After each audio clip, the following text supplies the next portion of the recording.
What is up, chat? We are live with another, we'll call this a breakdown live stream. You know, we've done this the last couple of weeks. Let me get some stuff on my screen here. We got a good one today. We got a good one. We're looking at a win. All right, we beat the Cowboys, so we got a good episode. I'm pretty fired up for this one. A lot of things to talk about because we got 4 games left, which is crazy, by the way. Just as a quick side note, we got 4 games left this season. 4 games, man. This thing is flying by. It's sad a little bit. It is, man. I'm trying to enjoy it. Like I thought about it today. This is the first time I thought about it. Let me just enjoy whatever happens these last 4 games. Let's have fun with it. You know, we got 4 games left guaranteed. We're battling for the playoffs right now. I'm going to do my best to not overlook any of these moments, man. Any of the moments for the last 4 games, and then we'll see what happens from there. But I've done a couple of shows this week on Bleacher Report. We've talked about the identity and what they can lean on in the playoffs, that kind of stuff for the Lions. You may have seen it there. You may have seen it elsewhere. And I think it's a good kind of discussion to get the ball rolling a bit when we start to look at the film here and kind of what I'm excited for, what I think we're going to have to lean on to make this thing work. You know what I mean? But then also where we still have some issues and they're kind of clear. Dre, what's up, Dre? You at work? Well, I don't know how you're here, man, but I appreciate you being here. So I'll try to really do a good job commentating just so in case you can't see it. You know what I mean? I'm getting older. It gets faster.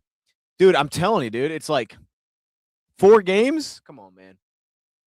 The college football season's over. It's all messed up. It's all messed up. And we're on to who are we on to? We're on to LA, which is this has like game of the year vibes. This fires me up, man. This is going to be excellent. I looked at some of the statistics for the Rams this year. I usually don't do that, just some of the advanced grades and stuff. Crazy how good the Rams are this season. Like this is a playoff game. On the road, this is a playoff game. Usually we would go into this game and it was like, oh, okay, golfer, staffer kind of thing. No, this is a playoff game. With where we're at, this is a playoff game, man. And it's like, this might be the best team that you play, regardless of if you make playoffs or not, all season long. So it really doesn't get any better than that. Like at this point, it's not a test. You get the test at the beginning of the season, you try to see where you're at. Either we're there or we're not. And we're going to get that test. We got to handle it. We're going to find out. But I think we found out a lot against Dallas, which was good. Found out some against Dallas, not everything. Belinda Brown, I see you. I think that's you waving. All right, let's jump right into this, man. Let's waste no more time. Let's jump right into this. We got some plays to get through here. Now, some of these are just going to be like me highlighting weird circumstances of like, okay, why did the drive stop? You know what I mean? Some of those are gonna be those. But then other ones I think they're worth kind of breaking down a little bit and understanding what's going on. So I don't have as many as usual, but we gotta do this. We gotta do this. And I was on your show years ago. I called in, LOL. I'm getting old too. And I think it was you and Rad. I think that's his name. Shout out to Rad, man. Yeah, Rad's my guy, man. Shout out to Rad. He hasn't been on the show in a minute. You know what I mean? I want to get Rad back on here, but shout out to Rad. Rams are good but beatable. I think everybody's beatable in the NFL. You know what I mean? Like honestly, I don't think there's. But the only reason they're beatable. Shout out to DP in the chat is because we have the guys to do it. Like I mean, the Panthers beat them a couple weeks ago, but because we have the personnel, everybody should be beatable in our eyes. I feel like if they're not, we're not really a playoff team. You know what I mean? Like on our best day, we should have a shot against anybody. Doesn't mean we're the favorites, but if we're not that team, we're probably not a playoff team. So I think personnel wise, like we should have the guys. And look, man, it's not going to be a weather issue. I'll tell you that. Do I think Kirby plays? I actually do think Kirby's going to play. I mean, today we heard from Dan, I think yesterday, and he was like well, the first thing I'll say is it doesn't sound like Miles Frazier's going to need to start, but he may rotate again with Cologne. But it definitely sounds like Cologne's getting the majority of the look going forward at left guard, at least this next week, and then we'll kind of see how that goes. Kirby Joseph, he brought up as someone that they're going to kind of working with. They had a little extra time here. I get a sense that with 10 days, he'll be back this weekend. So that's a positive. And then they're kind of just waiting on Thomas Harper, see what happens. Daniel Thomas, that kind of thing without Branch. I think we are going to get Kirby back. If we do, I'm going to feel really good about safety having Avonte Maddox because Maddox played well. Dan gave him some love too. He played pretty well. I want to start here first. This is the second offensive possession that we had. This one got stalled out, and it was after the field goal drive on the first drive, which we're going to show some good, show some bad. But this is your breakdown videos. Teach my son football. I teach him. You give him visual. And that's what I'm talking about, man. Will Sione Vaki ever make meaningful contributions? Well, I'll say this. He's making meaningful contributions on special teams. He was very impactful on kickoff team in this game. Outside of that, you're talking offensively, I have no idea. I did wonder at one point this season, like, because they gave Monty the extension, but I did wonder, there was part this season where I was like, I wonder if this could be coming to an end here with Montgomery. I'm not sure how I feel about that right now. It obviously could be. We'll see how the offseason kind of shapes up. But the mindset for me was I think Vaki brings a lot of what Monty can bring to the table. So I thought there was a path for maybe him kind of stepping into that role. But right now it's hard. It's hard to judge. One, he's never consistently healthy. So it doesn't consistently put him on the field, which is a problem. If he was consistently healthy, at least we'd have something there. He's not. So it already makes it difficult. He's already got an upward stream to try to get up to try to make it happen because he can't prove himself. He's not on the field. And then on top of that, because you have Montgomery's always here. Shout out to him. There's really no path for him. And then when he's not, it's all Gibbs. So it's like they haven't really opened the door for it. If anything, they're kind of closed. They've kind of closed the door a little bit on Monty this season. But they started to open up recently, and I think that needs to continue happening. It needs to continue happening. And hopefully that is the case. So with that, making sure I don't have anything here. Okay, wait, is that? Oh, okay. It's just an ad. I was like, what is that? Will we draft a running back? I think it's on the table. We draft a running back. I'm gonna be honest. I think it's on the table. We take a running back. I mean, I don't look at it as like a need, but I think it's very possible we take a running back this year. We'll start off with an easy one though, and this is just not Tristan. This is St. Brown falling down on this first third down. The big thing I did like about this one, and most of these are going to show Cologne at left guard. We'll see some Frazier at left guard. Cologne had the better day. The biggest thing I liked about Miles is that assignment wise, he was fairly sound. When he would climb to next level, like you felt that. He just was not sound as a blocker, just in general. Like he just wasn't clean. Cologne was a little bit cleaner. However, this rep is not good. This rep is not great. But they have Monty in there in the backfield for pass pro, and we're going to St. Brown. And I do like how the ball got out here because Goff's taking that hit. He delivers it. St. falls down. That's why it goes incomplete. But I set that up for later on because you're going to hear this as kind of one of my like overarching themes of how I think. And it's not going to be like this every game. Every game's unique. And I still think in general, the Lions have to play it smart. Right? They're always going to kind of get back to like, okay, do we have to slow down their front? We're going to lean on the run, that kind of thing.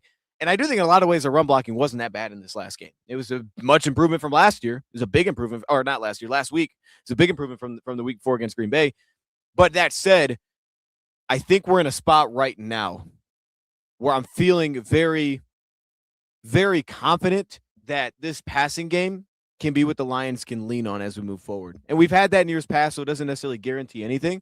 But there's typically a stretch, especially during the season, where you're like, okay, Goff's kind of hitting a stride here. And I think it's right now, and I think it's at the best time. I think Goff is playing his best ball. I just think as an offense, it hasn't always been as noticeable because we've had so many problems. Whatever it may be, it's always something that pops up as a team now. But for him individually, he's been fairly consistent the entire year, which is nice. He's been pretty consistent the entire year, outside of the Eagles game, which was a disaster. But the way he's playing right now, you're going to see it. Standing in the pocket movement continues to be there. I've been shouting that out since the beginning of the season. That's something I've really liked about him. I think at this moment, he's playing his best ball. And I think the marriage right now is starting to come together between that and the play calling. Now, we'll see how that goes because the Rams are graded as the best coverage team in football and the best run defense in football, right? They're outstanding in terms of how they grade out. So it's not going to be like we just saw against Dallas. That said, though, those two things are coming together. And right now we're seeing even plays that we're not hitting, you're seeing the idea and you're like, oh, that was going to be there. And I'm going to show some of those. You're like, that was going to be a shot play for us. And for whatever reason, sometimes they don't connect, and that's fine. But when you're getting those kind of opportunities, I start to believe a lot in what this can be in long term. And also we have to find ways to win different ways. So that's a positive too. Now, defensively, one thing I took away and I really liked from this game is I felt that the Lions were a little bit less, I don't want to say predictable, but they were better with their disguising and coverage. I mean, it wasn't the craziest things, but it was better disguising, and they had different wrinkles for Dallas. Obviously, they played some more zone coverage in this game. Not all the time, but they did. But like this is a 3rd down and 5, and the Lions go cover 3 blitz. They mix this in multiple times. It usually was successful for them, too. They handled it really well. Their spacing was really good in zone, and in this play, they handled it really well. This was kind of wrinkle that I think we needed to see after the week before. We felt a little bit predictable. Up front this time, Jack Campbell, he's been an awesome blitzer, so this isn't a one-time thing. This guy's been a dominant blitzer all season long. Here he gets the sack working with Derek Barnes. But the coverage is really sound. There's really nowhere for them to go in this spot for him to get the ball off. And you got Brian Brandt stepping down, understanding, hey, we got 2 guys. We're missing 2 guys underneath coverage. So he steps down, doesn't let Ferguson run away. And then on the backside, look at Rocky Sin. He picks up the over route. And here's the thing, Rocky Sin, he's been doing this a lot in red zone. But now he's doing it like in these spots. So, like, this is the kind of thing that, and even at the top, right, you have an outside third. Now the safety's leaving. He's reading the ball, and that's Maddox there.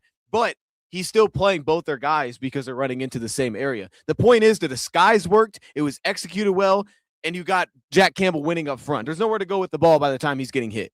So two things came together there, and it was an improvement because last week we said, hey, man, these disguise, man, we're kind of predictable. We've had that a couple times this year. And in some regards, you are going to be predictable. Houston might be predictable, but they're tough. But on third down, there was a little bit more like I was like, all right, this is different. We're doing a little something here. I think they'll draft a center next year or try to get Tyler Linderbaum.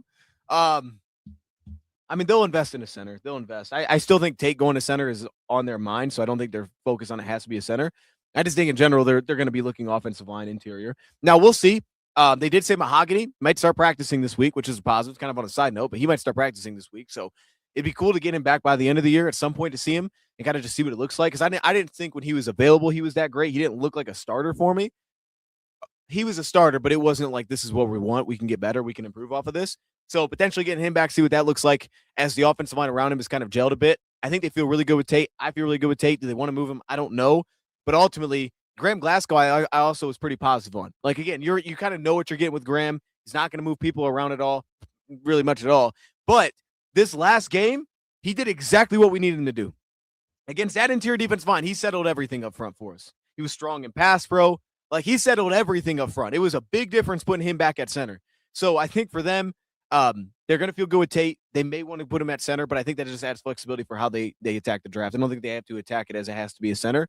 Because I think if you do that too, it also, if you're just talking draft from the guys that I've watched, if you focus on it has to be a center, you're probably not getting the same, you may not be getting the same prospect, right? You may not be getting the same caliber of a prospect, which will force you to wait in the draft debate. Because I don't think that there's maybe that is as high as just some interior offensive linemen that are playing guard right now. You may be able to get a stronger player if you just take that and you shuffle it a little bit up front, which I don't really know if they're capable of doing or not, to be honest with you. I think Tate's a center. I think his skill set makes sense at center.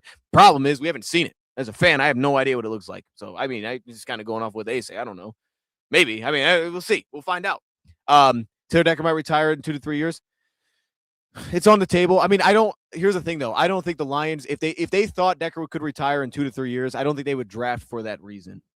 If they draft an offensive tackle, the only reason I think they'd be doing is because they feel like there's value there. And it's like, hey, this is the best player. Let's just take him. The Lions haven't really, outside of maybe the Hendon Hooker pick, but even that wasn't really that. They haven't really done that in any position. I mean, maybe it's different as we continue to go forward now, but I just don't feel like we've had that. Like if they get a guy and they draft a tackle, they want to believe, I think, that he can step in and play because they're not going to move Decker. So he's going to have to come in and be able to play somewhere for them realistically within those first 2 years. If we're saying your 2 to 3 year span, he can't just sit for 2 years. Like, I don't think they would draft a guy like that if that's what they feel like it is. So, yeah, maybe you get a tackle that you feel can kick inside. If they see that value, then I think they're on it. And they tend to seemingly value a lot of position flexibility for the most part outside of Kevin Zeitler. Like, can you play different spots? Even Penei Sewell, they tend to value that a lot. Let's go back to the offense, though. Let me skip down a bit here. We skipped ahead a little bit here. Hold on. Where are we at? All right. Here we go. Kind of lost my track there. Oh, this was a jet handoff. Okay, I really like this play, actually. And actually did a really good job in this game for the most part of dealing with these edge rushers. There's a couple times where the play wasn't even successful, but they got these edge rushers that are super athletic to get upfield. They took him out of play. And in this case, they're going right at him. And they're actually going to leave the defensive tackle, which was kind of cool. It's a cool little wrinkle. Usually you would think you leave the DN, he gets upfield. But in this case, they actually blocked the edge rusher. They leave the defensive tackle to get upfield. You see Penei Sewell, or who is that? Yeah, that's Penei Sewell. He gets out on this play. He's just lined up on the opposite side. Let me go back here so you can see it. Right here. He's lined up on the opposite side. So in this case, it was kind of a cool little wrinkle to see. Why do I keep saying opposite side? He's the right tackle. I'm sorry. Hey, it's been a minute. Let me relax here. But I do like what they did here. They let him get upfield. They let the D tackle get upfield, and you can see how lost he was as soon as he got upfield. He had no idea what was going on. And then they just got out with Sewell to go block the DN. Those guys are undersized. I kind of wish we would have scored here. But the point is, I really like the play call. Colby got cut, I think. Did someone bring up Colby Zorzo? Yeah, I think that's a wrap. Especially from a starting. I mean, who knows? I mean, I'll give him, maybe it works out somewhere. But for us now, I think that's I think it moved on from that one, man. I don't think that's on the table really anymore. I'll root for him. I just don't think it's on the table for him. All right, let's go back to the defense side. I want to give some love to these corners too, because I think we did some real good in coverage.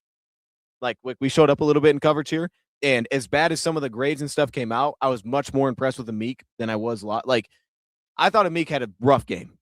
And I think a lot of people thought he had a rough. And then I watch it back, and it was like, all right, it wasn't perfect. But, bro, the amount of times he got tested, like, Amik held his own. Reed had the rough game. And I'm confident in Reed. Like, it was a lot of the same thing over and over, and you'll see it. But Amik Robertson actually played really well for me. I was pretty positive on how Amik Robertson held in there. He had a fairly tough matchup a lot of time. Rocky Sin didn't. And he held in. He held in a lot in this game. So I, give him some love for that. And on this play, we get a little bit of pressure. Hutchinson gets his spin win. Muhammad gets on the edge, gets the sack. But I just like the coverage across the board. And this was the kind of coverage that, sometimes we'll go like quarters here. And we'll kind of just read it out. We'll take the verticals away with our safeties. But in this case, the Lions were just manning it up. And they ran this a lot against Dallas. So again, we're talking about like things specific to a team. A lot of this two-man type of coverage, right? Outside leverage to our safeties. We ran a lot more of this in this game. We did in a lot of different spots, which was unique to Dallas, which was cool to see some of that uniqueness come out for this matchup specifically. But I focus on those two vertical routes, right? You got DJ Reed at the bottom, stays on a little bit of that outside leverage, but gets back in his hip, which I think was fine. But then at the top, I think it's Rocky Sin who's at the top here that gets pushed to the corner as well. And Rocky Sin's in a good spot. He sits outside right there. Bam, uses safety help, gets back into play. The coverage was strong. Obviously, we got big time pressure on that one. We got plus pressure. I think the biggest disappointment I had with pressure was the interior. We didn't get nearly enough from the inside. Aleem had a couple later wins. Tyleek did a little bit, but it wasn't enough. That was the biggest letdown for me. And they have a good interior offensive line, so it makes some sense. But I thought we got it from the edge in a lot of spots. I didn't think we got it enough from the interior, which was a little bit disappointing. DJ Reader also played well. I was positive on DJ Reader walking away from this one. I think he did a pretty good job for us. And then here's one of the shot plays. This is where Reed kept getting beat, man. He kept getting beat the same way over and over, too. He just kept oversetting, like immediately. Like here we're in cover one. We're blitzing it. But notice, I thought this was a cool example because this is kind of like how effective this can be for us, too, is why they ghost play action so much, is like it forces Brian Branch to play his run fit before he can blitz on the play. So he's strung out by the offensive line. If you watch Branch right here, he keeps getting strung out until it's a fake. Then he can attack. And because that, it slows down our blitz. If he just attacked immediately, we'd have a sack, but he had to slow down. And then on top of that, you have DJ Reed, who completely oversets inside. He just jumps inside, gets beat immediately on the play, and then he's forced to recover. And he doesn't maybe have some of that long speed anyway. So just put himself in a bad spot immediately on this play, give up the big vertical. We were close. We were like a second away. And what I loved about this was this. Like, this is the kind of thing, man. Like, when I'm talking about the identity, what the Lions need to lean on to get themselves, to get where they want to be, right? To start winning some of these games on a stretch, string some together. This is it for me. We all just witnessed what just happened, right? Watch this very next play. The Lions witnessed that too. And you would think after that, oh, okay, maybe we go soft here. Maybe, hey, you're thinking vertical shot, right? Like, when we're out on the field, everybody's thinking vertical shot at this point. It's first down and 10. Okay, of course. Lions don't back off at all. If anything, they just get more aggressive. Now, they don't go man, but they go to that cover 3 blitz we were talking about, right, where they go 6 underneath, 6 blitzers. They go to that cover 3 blitz just like this, and so they're thin underneath, and they bring it the very next play. Now, Hutch absolutely destroys this thing because they essentially get no touch on Aiden Hutchinson. I mean, it blows us out. I mean, look at that. He's firing off the ball. They barely touch him on the play. He completely destroys this. But ultimately, the fact that they said, hey, man, we just got beat, the very next play we're coming after these dudes again, that was pretty sweet to see. That was pretty cool. I was like, all right, this is going to give them a shot here, that they have the confidence to do that, because we are going to get beat, especially against these guys. But I truly feel like when this team is still as bad, it kind of takes you back to the Aaron Glenn things. Again, every game is unique, but to this point this season, overwhelmingly, when the team defensively has felt like they've been at their best, it's that brand of football. It's that brand. Kansas City, they sat on their heels. They let things happen. They kind of just watched it happen. And it's just like, dude, at some point, we got to crank this up. After that, they came back. They cranked it up. This was another game where it was like, we're going after these dudes. Now, not every play, but situation, we're going to get after them. Like, we understand they want to get shots. This would be a great shot opportunity. You just made a big play, but we're not going to hold back. We're coming after them again. And it was sweet to see that because, again, I think this is where the Lions could be their most disruptive, and it fits who they have. And zone-wise, doing a good job. I mean, Avonte Maddox gets under 2 here, follows it up to the corner a bit. It's pretty good. It's pretty good. Like, you needed the pressure to get there. That forces the backwards pass, and immediately it stalls that drive. You go from boom, explosion, we're in trouble, to immediately shutting down that drive off of one play because you went after him again. You didn't hold back at all. I love it. I love it. I love it, Calvin. Again, every game's going to be different, but, man, typically when they play that brand, I think they're a problem. Let's go to the offensive side of the ball. Because now I want to talk about what I think the Lions offensively, I was kind of mentioning at the beginning, which is, here's the thing. Let me say this as a side note. The MVP talk, the MVP conversation, it is what it is. Okay. I say this just to make the point more so than actually to actually say, oh, he could actually win the MVP. I don't really think he can, to be honest with you. I don't really care, to be honest with you.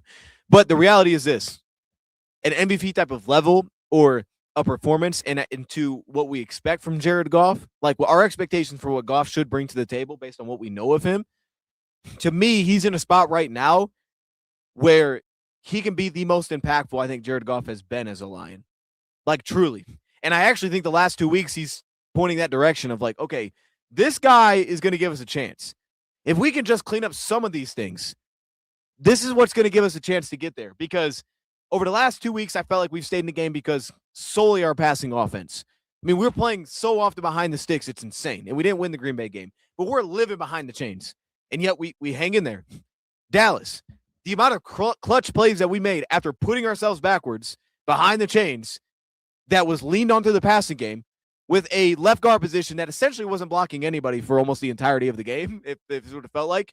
And you're watching some of these plays, and again, it's not like I'm saying, hey, Goff, man, you look like Josh Allen. Like, no, okay, no. But athletically, no. But for him, for what I expect from him, I'm watching this like, okay, this is something that, like, if he can bring this, he's going to give us a chance. And at this point, we're going to need him to give us a chance. Because there's just things we have to overcome. And we're in an overcoming state right now. Obviously, we have injuries and stuff like that, but there's been so much we've had to overcome, and he's been just so consistent outside of the Philly game. And right now, I think he's playing his best ball. So let's go to an example of it. Nothing crazy here. And this is also J-Mo credit. It's not just him. But 2nd down and 16. After a false start. No surprise there. After a false start, 2nd and 16. And this was kind of a weird drive. This is where we hit Jamison Williams one-on-one. They're in that cover 3. He beats him off the line. You can see there's a little bit of heat. Goff stands in, throws it pretty early here, puts it on him. Bam, big chunk play. Beautiful to see it. And you're going to see this as we go, too. A lot of these schematically are pretty awesome to watch, too. Now, defensively, another wrinkle that I thought we used for this game specifically, which was we used some Tampa 2. The biggest problem I had with the Tampa 2 is I think we're a little predictable when we run it because of our linebacker spacing.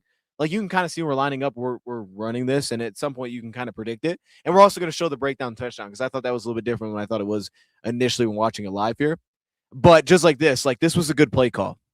I mean, if you are the Cowboys, where Dak is looking on the play is the right spot because it's Tampa 2. You take the safety with the seam, and now he has a cornerback that's supposed to drop it off to the safety, but he doesn't have the safety to drop it off to, running a vertical. So you're running like 4 verts here, but Amik feels it, doesn't drop the route completely, and he stays in his hip. It was a good look from the Cowboys. They had what they wanted. They had the right look. They went to the right spot. Amik stuck with it better than I I would, usually you would, I guess, but he had a good sense for it, and that would have got us into trouble. And that's just one thing as a football player, too. Like, it's hard, but you also understand your responsibility. So, like, if you see that they're getting into 4 verts and you're like, hey, man, we're in cover 2. We might be into trouble here. Carrying it, there's no underneath threat. And I think he did it to the best of his ability. He was in his hip, and as he turned around, there's no underneath threat. I'm going to carry that thing. There's no reason to drop off of this. And, of course, it worked out as their safety was taken out of the play because of the seam. So just a good example. And the reason that Jack Campbell couldn't give us help because typically people were in Tampa 2 to take away the 3rd vert, but Tampa 2, I mean, Jack Campbell had to go with the other guy. So on the opposite side, we don't know if Kirby's been practicing. They said he, I think they said he would this week, but we don't get reports till Wednesday. So I don't think we get reports till Wednesday. All right, let's go to the next one here. And I believe this was a cover 6 look for the Lions. And this is the thing I think got us in trouble on the big touchdown play, which is like, I don't know what we're doing exactly here. They got a good, this little slant route that was on Rocky Sin, but I thought he contested it pretty well. But you can also see that some of this too, and I was saying this after the Green Bay game, this is what smart teams do. They don't give you an opportunity to go get sacks. Once they're behind the chains, as we've seen, they're not going to give you an opportunity to get behind the sticks again by holding onto the ball. And Dallas just played it smart here. They're not giving you a chance here. It's a slant. We covered up pretty well. I thought Rocky Sin battled. He drew an offensive PI in this game. But, like, you're not going to have a chance to get pressure and stuff like that. So someone asked about my confidence in the secondary. I think I'm in a good spot. I mean, I don't love it, to be honest with you, like where it was coming into the year. Having TA, I think, stakes because even though there's some up and downs there, I'd love to have him just to grow. And depth wise, I actually feel pretty good about the depth, knowing Dorsey's back there, but he has a club on his hand. I feel good about safety. Maddox made me a believer after this last game. I really feel good about safety. But corner, I'm kind of in a spot where it's like, I just want him playing aggressive. I just want the defense to play aggressive because I think when we sit on our heels, we're leaving those guys out to dry a bit, and it's not us at our best anyway. And I'm definitely confident in DJ Reed. As rough as this game was, you know what CeeDee Lamb's going to bring to the table. So some of that's just kind of expected, I guess. That just is what it is. CeeDee Lamb just doing his thing. All right, offensively, I want to show a couple more examples here of us getting it rolling a little bit offensively. And this is one where, again, we go cover 3 here. The timing is fantastic. There actually was good pass protection here from Tristan Colon. I think Taylor Decker lost his block late. I also want to again point out, I thought Graham Glasgow had a really strong day. I thought he had a really strong day. This time it's Colon. Tate Ratledge had a really strong day. I think Tate Ratledge had a great game, to be honest with you. I think Tate played some of his best ball of the season, which is a game that we needed it. And right now, like, it's one of those things where it's like, hey, man, if Tate can play at that level, don't expect it every week. But if he played at that level, I'd feel pretty good about the O-line because obviously left guard's kind of like, I have no idea. But like Cologne's okay. You can get away with it. Most O-lines don't have 5 across that they really like. But with Tate playing at that level, I feel pretty good about 4 of the 5. Like Tate's playing good. He's moving people. Graham settles us. It's not great, but it's like, hey, man, I know what I'm going to get. He's going to be where he's supposed to be. And Penei Sewell is ridiculous. I mean, he was amazing in this game. This dude was bullying everybody. They were a little small D, and he bullied everybody. So, like, I feel pretty good. It's just, left guard's a little shaky. But if Tate does this, and this was the talk coming out of the bye week, if Tate's playing like this, we got a shot. We got a shot. And Goff can honestly kind of sense it a little bit, I think, based on that. But I really like the timing here, the feel. Again, I thought a lot of the concepts. I'll show some other views of it. This one, I want to give some love to that O-line. And, that was a pretty little find there.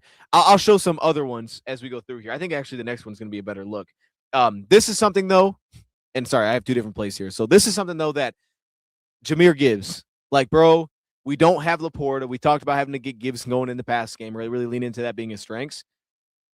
This, I believe, let me double check. It actually might be another play because, this was on DeMarvion Overshown. Overshown's one of the most athletic linebackers in football. So typically a linebacker and running back's advantage offense. But, like, Overshown is about as close as you can get to being like, maybe there's not a huge advantage here. Gibbs torched him, bro. I'm like, hey, there is no matchup for this dude. You literally have to put a safety on this guy at this point. They talked about his route running improving. This route was nasty on the angle route. They were isolating all these matchups. This isn't man coverage. So schematically, it's super smart the way they did it. They got a cover 6 look, and they were able to isolate him on a linebacker. And I love how he stemmed it back upfield to kind of get him to turn his hips right there as you see he turns away and then snaps it back. And look at the space. It's ridiculous. Overshown's an athlete. That's insane. Like, just watching that play is crazy. And that, not having Laporta really hurts us for a lot of the middle field stuff, but they found a way to go to Gibbs, and he is playing literally like a receiver. I mean, here he's at the bottom. He's playing like a receiver for us. He's playing that good of ball, man. And he's going to be an answer. I don't think there's a good answer to take away Gibbs. I'm going to be honest with you. I don't think there's a good answer in the pass game to take him away. I think some defenses allow us to attack it better because of the way that they play coverage, but I don't think there's a good answer to actually take him out of the game. And this was the shot play that obviously threw out of bounds. And I just throw this in here for context. I don't know if it was talked about or not. But this is kind of what I assumed happened and exactly what happened. We threw this pass to the end zone. And the reason that it, Goff didn't throw it to him is because by the time he threw it, the defender was still on his feet. And this is something we always do, to be honest with you. 3-step, he puts it on the pylon. You can see the defender still standing up here. He's actually on top in coverage. He's not inside or out. He's more outside leverage. So Goff just fires it to the pylon. Obviously, you don't want to throw that inside. But his reaction was garbage here. I think that was Revel, and it would have been a touchdown. The ball placement was fine if the cornerback stays up. It makes sense. Only my guy can get it. It just stinks that the timing of that worked out where the dude actually fell on the ground. You can say hold the ball longer, but I'm not even mad at that. I'm not even mad at that. It is what it is. I'd rather be safe there, get our points. But defensively, here's where, again, instinctually, like Amik Robertson actually thought played a good game. I don't know, what the narrative for Amik is, but I remember coming out of that game thinking he struggled. And I'm like, dude, this is impressive. I was very impressed with how Amik played. And this would be a good example. We get out of the half. Let me go to the right page here. We get out of the half, and they go to this Tampa 2 defense, or sorry, cover 4 defense, and Amik Robertson breaks on that slant, and this immediately changed the game for us. He just kind of felt it, to be honest with you, on this play. Hutch gets another win, but he felt it, man. He stepped on it, broke it up, forced the pick. Amik Robertson was playing some ball, man. He had a feel. He had a feel for this game, and then of course, here's how we capitalize. And here's where we start really getting into the juicy stuff, man. This is the kind of thing, like, I think, with Ben Johnson, we had a lot of this. But I think with Ben, the difference is we were schematically so smart offensively, and obviously we had weapons to do it. But we also, the biggest difference to me was we just didn't have as many of the blunders. We didn't have as many of the false starts. We ran the ball better on first down. Like, there was just more efficiency. So you felt like you were kind of living in this world so much more often with Ben than what it feels like now. And I'll be honest, like, concept-wise, I was very questionable and stuff early in the year. But as season's gone on, really over this last stretch, I've been very happy with how they're getting guys open. And like a lot of this, like, that's cool. That's a nice little wrinkle. And they've utilized that wrinkle of, hey, St. Brown, work through the line of scrimmage or work through the offensive line, then get out into your route. And it's like, all right, that causes some problems. They're really emphasizing the checkdowns being a legitimate part of their offense. And that's a good sense of just what Goff does well. Like, Gibbs a big part of this. We're actually running a play to open up Gibbs, ditch a check it to him. That's okay. We can do that. Like we did with the swing pattern. It's like catch and just run. So I think a lot of this we just need the efficiency back as a team. But passing-wise, this is going to give us a shot. And everything comes together on a play like this. Everything comes together to make this make sense. It's well done. It's bad coverage. There's no doubt about that. But it all makes sense. You have Gibbs on that fast motion out into the flat, and you're going to see the linebacker overshown, steps down. He steps down on the linebacker to take that away. And then you end up holding the corner. Goff's holding that post. He's holding the post here. They got this 2-deep coverage. He's holding the post. Corner sinks inside. Goff can hold the post. And then he goes right over top of him. Now they're late. Safety can't give support. And everybody can step down because, you get that look to Gibbs into the flat. You just sprint him out into the flat. And it was like, these are the kind of little things that the Lions would do that would always be kind of emphasized, or I would always focus on when Ben was here. But you're seeing it. You're seeing it with this group. They're doing these same things. And obviously the ball here is fantastic. Good time in the pocket, and the ball's as good as it gets. This is going to give us a chance, man. I'm telling you right now, this passing attack is in a spot right now where I haven't been this confident at anywhere near it this season. But to see a team like Dallas and see like, oh, they do all this match stuff. How are we going to deal with it? Think about it like this. Kansas City plays a lot of match coverage. And against Kansas City offensively, we didn't look like this. Now, Kansas City is better personnel-wise, no doubt. But we basically scored 50 on these guys. And a lot of it was we are still pulling ourselves out of bad spots. Oh, delay of game, false start, illegal formation. Not a delay of game, illegal formation, 2nd and 15. And we pull ourselves out of it. And we were doing it with the pass game, like when they knew we were throwing the ball, and we still did it. We got to a lot of good looks. It was hard. I was hard-pressed to find an example. It was like, oh, we don't have anything open there. We got guys open all the time in this game. And then run defense-wise, I actually think Hutch showed up a lot for us on run defense. I think he had 9 pressures. He was good there. But this dude did a lot for us as a run defender. Jack Campbell had a couple misses. Here you can see he's kind of bailing into that Tampa 2, but I love the scrape here. Where he works over top. Over Derek Barnes. Look at the hit. Bam. I mean, he just stood dude up on that play. I just love watching that one. That one's pretty awesome. I love that. Aleem McNeil, he's kind of in that B gap. Barnes fills in, but he still gets down blocked right here. So now Aleem's got to fight over. He's got to fight over, get back to the B gap, and he does. Aleem works over top, but it spreads it out as Hutch and Aleem fights over top to allow Campbell to go light dude up, stop him in his tracks. That kind of thing is beautiful there. And then offensively, like it wasn't anything special we were getting beat on, which is kind of disappointing. It's kind of disappointing. This one, I'll give Dak some credit because, we're kind of in that 2-man look that we were running. And, again, which is why the aggression kind of works because it seems like it takes some of these elements out of it. But the Lions are trying to be a little creative. Where's it coming from? Simulate some pressure. And they get a little bit. You can see Aleem walking his guy back. But the ball's just out too fast. Like, this just shouldn't be there. And Branch sold completely on the fact that, hey, we're double-teaming Pickens, which you're watching right here. They're double-teaming Pickens. Safety over top, Rocky Sin on him. That's what I would have done coming into the game. I said that was the matchup I would do. Now, I would have had Branch on CeeDee Lamb, which in this case, they're not. They're actually putting Reed on CeeDee Lamb, which in theory makes sense. It makes sense to me. You could have broke that down to me. And I'm like, I get that. That makes some sense. But that left Branch at safety. And right here, that pump fake, boom. I mean, it took him completely out of play. That dude bit on it. All attention. Now we have 3 guys covering one. That makes no sense. And again, Reed just overset. Reed just had the same issue all game long. I appreciate Reed, though, because he showed the mental toughness to bounce back and get us off the field on the sideline on the 3rd down. But that kind of thing, like he could have got back into the play, too. He actually, I mean, he could have got back into that ball was in the air. He probably could have picked it off if he would have calmed down. Right here, he just overset. He's jumping. He's not saying anything technically sound. He's pressing off the line. He's hopping off the line. Like, that can't happen, right? We got to be balanced. He's not balanced at all. He's looking for contact. He's pressing the issue, and he's falling behind. And right there, he still had a shot to make a play on the ball because Ali McNeil got pressure. But ultimately, like that kind of thing, it's disappointing, but I don't know. But again, pressure, I mean, coverage-wise, there's still a lot of good here. And Amik Robertson, again, was kind of the guy for me on that. Like, you're on a double move. Look at Amik at the top here. Settles on a double move, stays in his hip, gets back over top. There's nothing there. Now, hey, was George Pickens running good routes? Not really. He's running some pretty trash routes, I would say. But for like cover 4 blitz here, he handles it. Not the bottom, not great. Not great. But Amik Robertson, this dude was settled in. I don't know what we're doing at the bottom, Reed. Reed was way too aggressive. Reed was sped up. He was like playing out of his mind. He just needed to breathe, I feel like, just watching this. It was just like, dude, just relax. Just relax, man. We're fine. You're good. I don't know. He wasn't playing that way. We got a couple more, but offensively, I want to highlight some of this stuff too because, again, schematically, some of this is just a good time to watch. This is a third down. It's a third down, man. And they're going cover 3, right? They're blitzing. They have one less underneath defender.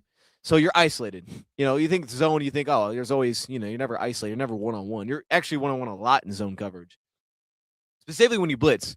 When a team blitzes out of zone, you're almost always in some sort of one-on-one situation. Almost always. Cover 3, a lot of it's one-on-one. It's one-on-one on the outside.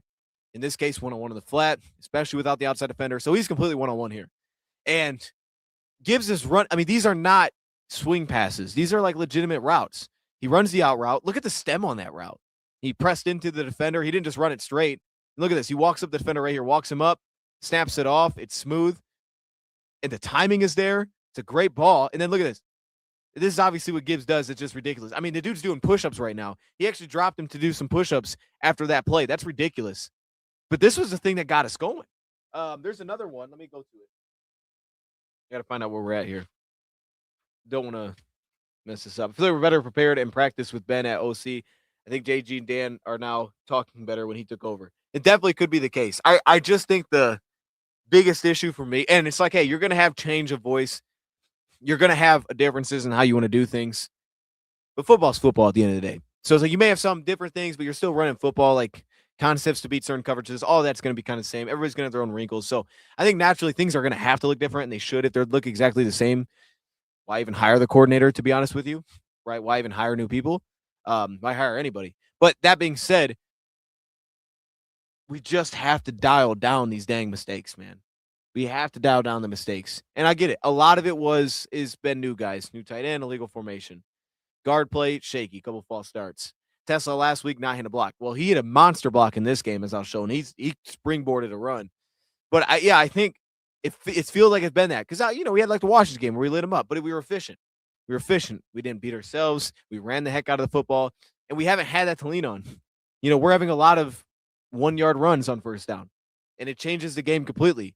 But this is kind of the weird like flip side of that is like, what's up, Patrick?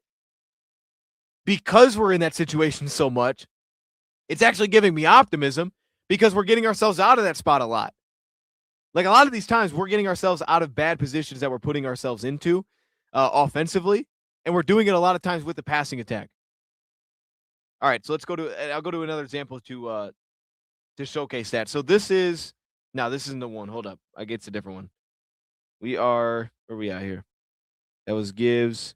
All right, we're right here. So this is a cover 4 look. It's second down and 9, which is not good at all. I mean, again, we gained 1 yard on first down running the football. We did it because we tried to go to Malik Cunningham. If you guys remember, we tried that little wrinkle. It was a wrinkle. It just didn't do anything. He actually, I think, read it pretty well. We just didn't block. Taylor Decker didn't block anybody. But this is what we're delivering right now, man. And J-Mo's winning. I got to give J-Mo all the love. That's a good pocket, good ball. J-Mo's winning. J-Mo's had a great stretch, too. He's kind of tied it all together for us, which has been great. This stuff still gets frustrating to me watching them run the football like this. This stuff is still kind of hard to watch. I mean, I like the RPO attachment. It does hold that backside edge defender a bit, so I think it was effective. You can see right there he stops in his tracks. So they added the RPO, which we talked about. You're going to have that. They did that, and it was good.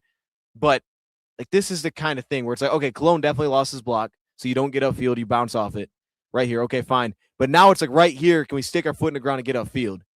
Not really, right? We kind of press it, and it takes a while to gather. We only get 2 yards. That one just felt like there was 4 yards there. And we get two. Like, that shouldn't be 2 yards in a play like that. That should be 4 yards. Again, Hutch was doing his thing against the run. Shout out to Reader here. I wanted to put a couple plays in because I think Reader did his thing. Tyleek showed up against the run. Jack Campbell was in on that one too. But that's like, I don't know. We have to find the balance because Gibbs is giving us explosives, which kind of bails us out in some spots, especially when we have missed blocks. So it's kind of hard to take him off the field because we can miss an assignment and Gibbs will go pick up 12 because he'll just outrun everybody. I think that was Malik's first play. But the flip side is Gibbs to me at times also just leaving yards out there. So it's like, okay, you want the explosion factor. And when things are blocked up fairly well, I tend to like Monty because he's going to give me the yards that are there. Gibbs, I don't feel like always gives me the yards that are there. But if things go kind of haywire, he makes something happen. He gets outside and he pops and it's like, oh, okay, that was pretty darn good. He's a great runner. He makes guys miss. But it's just still finding that balance. I definitely think after the last 2 weeks, you have to continue to get Monty the ball. You just got to play the odds, I think, here. On first down, let's get Monty the ball, man. These last couple of weeks, if anything, he's earned it. He's absolutely earned it to me, if anything, over these last few weeks. Couple more here defensively. Some predictability. You're in cover 6. This is really just a good play design. You can see they roll out off the play fake. We're just beat on this play. I mean, it wasn't anything that deep. It was just a coverage beater. I'll say this, though. You see Derek Barnes stepping down. I was actually okay with how he got beat here because if y'all remember the preview, when we did the preview, if you watched that, you remember what I was talking about. I said Dallas beat Kansas City on the fact that they would get after him and Dak would check it down and it would turn into a chunk play. And I was like, we got to take away the check down. Take away the flats, take away the check down. They did not beat us up on the check down in this game. Now, they got some explosives, okay. But for Barnes, I talked about Alex doing this in the past, but it was actually Barnes in this case, where it was like, hey, that running back's out, step down and take him away. Now, in this case, he never really leaked out, so he didn't really have to. If he bails here, maybe he can find him in coverage and help us. But he immediately steps down and takes it away. And I was actually okay with that. It's like, yeah, I guess you in trouble sometimes, but I can live with this because the flip side is they didn't get that enough, one, and we didn't allow them to beat us with checkdowns. Like we made them earn it more than that. They didn't earn it at times. They were picking up third downs on checkdowns left and right against Kansas City. We did not allow them to do that to us. And I appreciate that coaching, and I think it was very smart. There's always a give and take in the NFL, but I appreciated the way that they approached that. So that made me pretty happy. And then again, one thing I do think that Davenport did add, he did feel like he gave us more of a presence against the run. His pass rush wasn't always completely clean. He did a little bit there. Al did some work too. But he did feel like he gave us more of a presence. I just felt him when he was out there against the run. And Tyleek dominating here again. Hutch was awesome against the run. And I felt Davenport a little bit more like this, holding him to a 1-yard gain. So I felt him kind of just bring some of that jolt to us. But then again, back to this passing thing. Like a play like this from Goff. On expectation, certain quarterbacks are like, this isn't anything crazy. For Goff, this is pretty darn good. Like, this is like, hey, man. And we still should have blocked this. Miles loses his block immediately. He had a rough game. Monty, step in. What is this?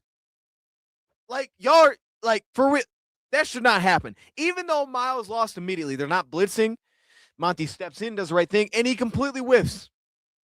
I don't expect him to hold him up or, like, set an anchor, but, man, like, push him off a spot a bit. Let us get the ball out cleanly. Nah, they both whiffed. Okay, so that happens. Not great.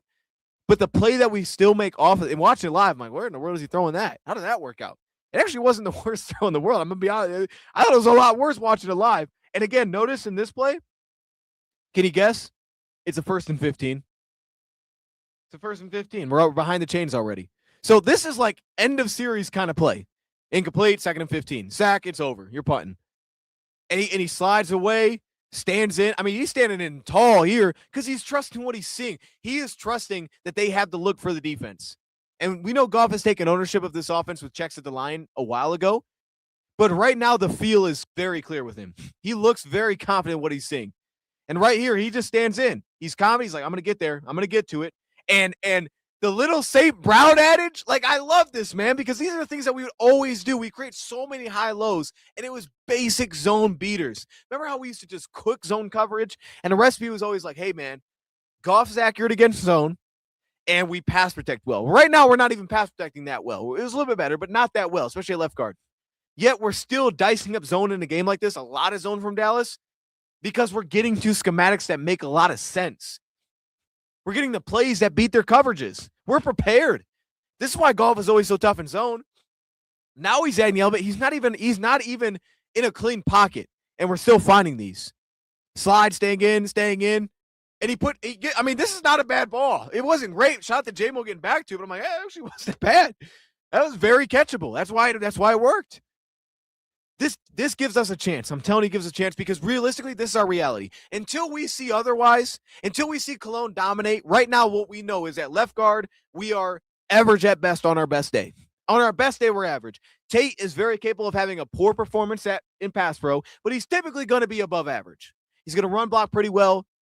His pass pro's coming along a little bit. He's typically going to be above it. Graham, middling, right? He's going to settle us in.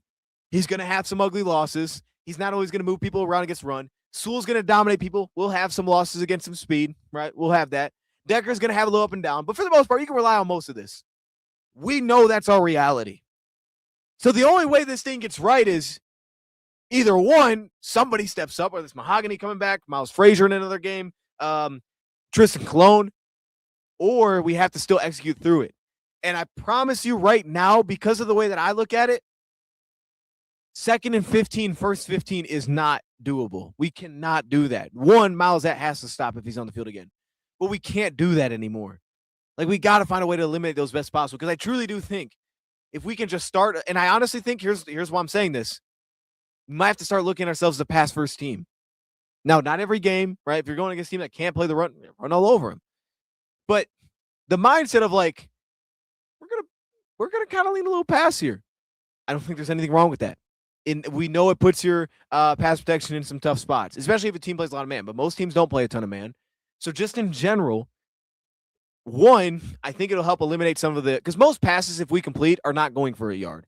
At worst, they're probably getting 3 yards. You know, they're like, all right, 3 yards. That's actually a positive for us now. So that our runs right now are not consistently doing that. Sometimes they pop. Sometimes it's -2. We're not getting that as much in the pass game. The only thing that's getting us there is, of course, would be a sack. But on early downs we throw it, we don't tend to get sacked very often. At least he's getting the ball out of his hands. At worst, it's 2nd and 10. So for me right now, I think you kind of have to start. I'm looking at it as this feels like a little bit of a pass-first team. And I think that recipe is okay. Now, here's what I did like from a blocking perspective. And obviously, Monty popped this one. And we get that slam run. Right, this is good block. Look at Isaac Tesla. Last week, we watched Tesla be too late to go block a DB, and he shuts it down. Tesla was not late on a thing here. He rocked this dude. Bam, we're out of there. But again, Monty, the way that he runs, man, and there's a lot of examples, the way that he presses and how fast he is to jump cut. When Monty cuts, it's immediate. Right here, cut. It's immediate. Y'all are seeing what I'm seeing, right?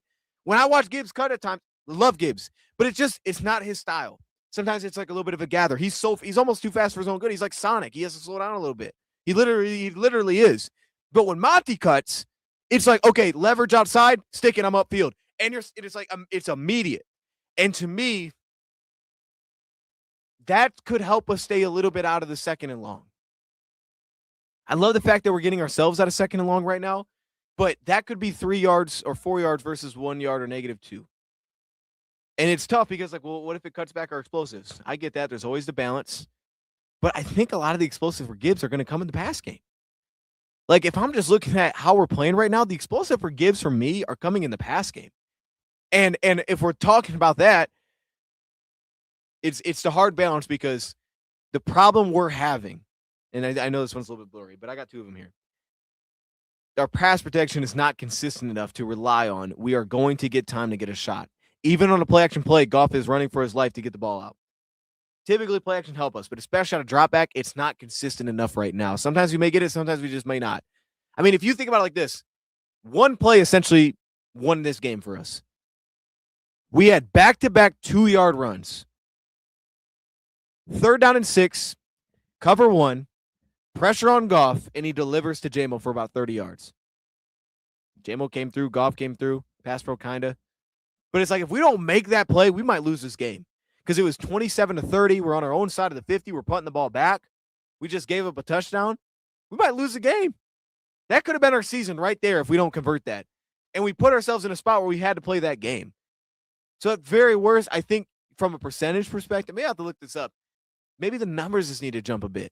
Like, hey, we're a little bit more of a passing team. Because some of these concepts, Like, I don't want to. That's why I want to show these two, even though they weren't both complete. The concepts that the Lions have and they're deploying are like, oh, I see it. I see the vision for this one. That thing had a chance. Like, let's look at this first run here. And okay, hopefully I put both of them in here. This is the incomplete one to Tesla. It doesn't matter because we got called for holding. I don't know. He might have caught it. I don't know. But the point is, the scheme was smart. So they're in cover 3 match. So that slot corner 27 is matching the vertical route. So on the bottom, St. Brown sits. He runs a sit down route. He's just running the hook. So the outside corner sits. Well, that allows him to match. So now, okay, I'll take the vertical route. So I'll take the number 2 receiver. That's what the slot's doing. He's going to take the vertical for Tesla. So he carries it. Well, now they switch release. Once they switch release, he's got to give it to the safety. So he's like, I'll give it to the free safety. He just invited his free safety to be out leveraged. Immediately, he was like, I'm out leveraged here. I'm giving you to him. I'm out leveraged. You're out leveraged here. I got to go take away this guy who's also going vertical in JMO. I got to go take him away. So I got to sit down. Okay, well, now your outside corner is sat. You have no deep third. Your match coverage has dropped down to take the corner, and you've told your safety, buddy, you're out leveraged here. And this is open. And we were a touch out. You can see there's a little lost block there. I think that was that was Tate. Like, he might have caught that. I don't know. He was close. But just the concept was like, oh, okay, wait a minute. We're on to something here. Right? We might have a chance here. And then we have this run that didn't go well. Miles Frazier kind of lost it on the backside. Decker to really connect to the second level, so that one kind of got shut down. But the concept was nasty. And I have another one that I want to show too. Hopefully I put it in here. If I didn't, I'm going to find it. This was the play that saved the game. I'll say it like that. This is the play that got us to win. It essentially sealed the deal. Defensively, they're manned up. And again, a little bit of pressure on Goff. Look at his eyes. He's not even looking to the over route. He's trusting Jamel's going to be there. He looks out the safety, floats it over to him, and he puts it on him. Like, you literally couldn't have made a better pass. And here's the thing. It's not foolproof. It's not like, oh, man, we're just going to be. If you, based on the Green Bay game,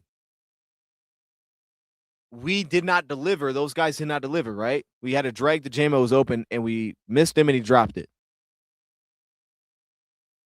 You know what I mean? Like, that was it. So it doesn't make a guarantee that you're going to. But if you told me, what do you want to say that, hey, man, you're going to hang your season on this. And if it delivers, it delivers. But if it doesn't, we're going to lose. At this point, I want to hang my season on these guys. I want to put it on the shoulders of them. I want to put it on the shoulders of Goff and Jameson, who's stepped over the last few weeks, St. Brown, Gibbs in the past game. Like, obviously, I don't want to put it on the O-line pass protection consistently. But right now, we're not super consistent in the run game either. We were better in the run game in this game, better in the run game. But, like, those are the guys you want to go down swinging with, whether it happens or not, in my eyes. So I just know for me, this is kind of where I'm thinking this is kind of trending to and what it's starting to look like. Now, there was another play. I'm trying to remember which play it was.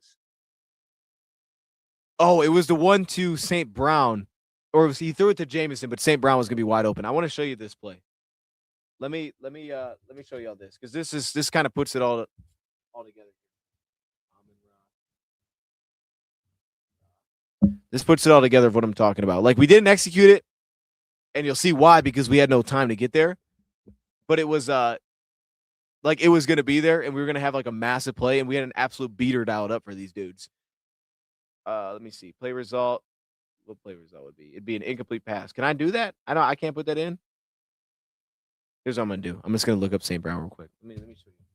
Or no, not St. Brown. It's Jameson. What did I say? St. Brown. It's Jameson. Is Cunningham done for the season? You talking about Zach Cunningham? Honestly, I don't know. I actually don't know. All right, here. Let me pull this up. Now, I only can show like one play here because they will copyright me for this. So shout out to YouTube. Here it is. Incomplete. I think it's this one. A lot of completions to Jameson. Yep, here it is. Okay. This is it, man. This is the kind of thing, bro. Here we go. All right. Not that one. Not that one. This one.